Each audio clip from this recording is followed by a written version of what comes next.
This channel does not promote any violent, harmful, or illegal activities. All content provided by this channel is meant for an educational purpose only. উত্তরের দিকে নজর রাখবো কোচবিহারে আক্রান্তদের দেখতে গিয়ে আক্রান্ত বিজেপির প্রতিনিধি দল দিনহাটায় আক্রান্ত দলীয় কর্মীদের দেখতে গিয়ে বাধার মুখে পড়ে বিজেপির প্রতিনিধি দল তৃণমূলের বিরুদ্ধে মুখ বেঁধে লাঠি নিয়ে তাড়া করার অভিযোগ করেছেন তারা যে ছবি আপনারা দেখছেন অভিযোগ অস্বীকার করে তৃণমূল দাবি করেছে গ্রামবাসীরা এই ঘটনা ঘটিয়েছে গ্রামবাসীদের রোহিঙ্গা বলায় মহিলারা বিক্ষোভ দেখায় দাবি করেছেন উদয়ন গুহ এই মুহূর্তে আপনাদেরকে সেই ছবি আমরা দেখাচ্ছি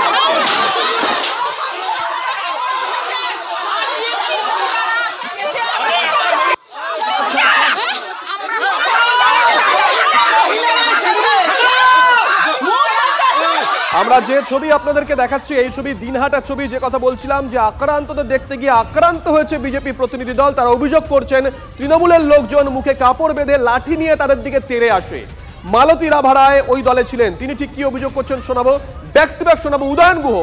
তিনি কি বলেছেন আমরা থাকাকালীন মহিলারা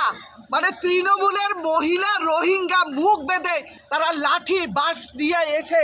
ঢিল দিচ্ছে বাড়িতে আপনারা দেখেছেন এরপরে পুলিশের সামনে আমরা যখন বেরিয়ে আসছি পুলিশ আমাদের বের করে দিলেই বাঁচে তাদের দায়িত্বটা তারা পালন করে না আমরা চাইছি পুলিশ তাদের দায়িত্বটা পালন করুক কিন্তু পুলিশ তাদের দায়িত্ব পালন না করে তৃণমূলের দলদাসে পরিণত হয়ে আমাদের বের করে দিলেই বাঁচে ওদের সামনে পুলিশ দাঁড়িয়ে আছে এই যে দেখুন এই গাড়িতে পাথর দিয়ে ঢিল দিয়ে গাড়ির কাঁচ ভেঙে দিয়ে আমাদের মহিলা মোর্চার কোচবিহার জেলার সভানেত্রী অর্পিতা নারায়ণের উপর যে হামলা হলো এই যে দেখুন তার রক্ত বেরিয়েছে এই ভাগ্য ভালো যে তার বুকটা বেঁচেছে মাথাটাই হ্যাঁ দেখিনি তবে একটা কথা বলতে পারি যারা গেছে ওখানে গিয়েও তারা আপনার রোহিঙ্গা এবং অনুপ্রবেশকারী মুসলমান খুঁজছে মহিলাদের পর্যন্ত রোহিঙ্গা বলছে মুসলমান বলছে মানে হিন্দু মহিলা রাজবংশী মহিলা তাদেরকেও সেইভাবেই গালাগালি করা হচ্ছে বলা হচ্ছে নানা রকম কথাবার্তা আর পুরুষ সিআরপিএফ যারা ওখানে গেছে এদের সাথে তারা গিয়ে ওখানে যারা মহিলারা নানাভাবে স্লোগান দিচ্ছিলেন তাদেরকে ধাক্কাধাক্কি করেছে মহিলাদের তো একটাই বক্তব্য ছিল যে আপনারা সীমান্ত এলাকায় মানুষদের ভারত পশ্চিমবাংলার বাইরে বিজেপি শাসিত রাজ্যগুলোতে যেভাবে অত্যাচার করছেন আগে সেই কথাগুলো জবাব দিন আগে সেইগুলোর ব্যবস্থা নিন তারপরে এখানে আসবেন আপনারা তো নতুন করে গোলমাল পাকাতে আসছেন আপনারা তো গ্রাম বাংলায় গোলমাল শুরু করেছেন তবে তরজা এখানেই শেষ নয় তরজা এখনো জারি আছে যে ছবি আপনারা দেখছেন বিজেপির তরফ থেকে অভিযোগ করা হয়েছে দিনহাটাতে তাদের কর্মীরা আক্রান্ত হয়েছিলেন তাদেরকে দেখতে গেছিলেন বিজেপির একটি প্রতিনিধি দল সেইখানে তৃণমূল কংগ্রেসের লোকজন মুখে কাপড় বেঁধে লাঠি নিয়ে তাদের উপর চড়াও হয় এ বিষয়ে কি বলেছেন বিজেপি বিধায়ক দীপক বর্মন শোনাবো ব্যাক টু ব্যাক শোনাবো প্রাক্তন সাংসদ পার্থপ্রতিম রায় তৃণমূল কংগ্রেসের নেতা তিনি কি বলেছেন আমরা আসার পরে দেখি সেখানে বিভিন্ন জায়গা থেকে আর্মারদের নিয়ে আসা হয়েছে আর্মাররা আজকে মুখে গামছা বেঁধে তারা আমাদের উপরে আক্রমণ চালিয়েছে আমাদের ছেলেরা যখন রুখে দাঁড়িয়েছে তখন তারা পালিয়ে যেতে বাধ্য হয় পুলিশের সামনে আমাদের ঢিলছোড়া হলো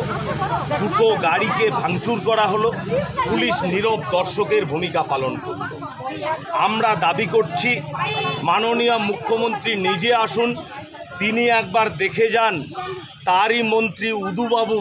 তার এলাকায় কিভাবে নারকীয় অত্যাচার চালাচ্ছে সাধারণ মানুষ, প্রান্তিক রাজবংশী সমাজের উপরে। সাধারণ মানুষেরা, যাদের বাড়ির লোকেরা ভিন রাজ্যে আক্রান্ত হচ্ছে, বিজেপি শাসিত রাজ্যগুলো, সেই বিজেপি বিধায়কদের কাছে তারা প্রশ্ন করেছিল যে আপনারা কি ভূমিকা গ্রহণ করছেন, আজকে দিনহাটায় আপনারা আসলেন অথচ এই মানুষগুলোর কেন খোঁজ নিচ্ছেন না। আর যেভাবে শুভেন্দু অধিকারী কোচবিহারে এসে কোচবিহারের মানুষদের রোহিঙ্গা বাংলাদেশি বলে দাগিয়ে দেওয়ার চেষ্টা করেছে, তার বিরুদ্ধে মানুষ গর্জে উঠেছে। আর কোনো গাড়ি ভাঙচুরের ঘটনা ঘটেনি, কোনো বিধায়কের গাড়ি সেখানে ভাঙেনি, কোনো এক কর্মীর গাড়িতে একটু আঘাত লেগেছে বলে আমরা শুনেছি, সেটাও সঠিক কিনা আমাদের খোঁজ নিতে হবে। তবে যেভাবে বিজেপির প্রতিনিধি দলের সঙ্গে থাকা কর্মীরা যেভাবে উচ্ছৃঙ্খলতা প্রদর্শন সেখানে করেছে, মানুষ তাতে ক্ষিপ্ত হয়ে উঠেছে। এদিকে শুভেন্দু অধিকারীর গাড়িতে হামলার ঘটনায় রিপোর্ট তলব রাজ্যপালের। রাজ্য সরকারের কাছ থেকে রিপোর্ট তলব করেছে Raj Bhavan.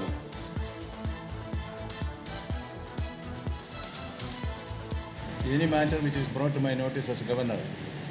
I take it up with the state government for its views and ask for report. In this case also, I ask for immediate action and report, not just report, immediate action and report.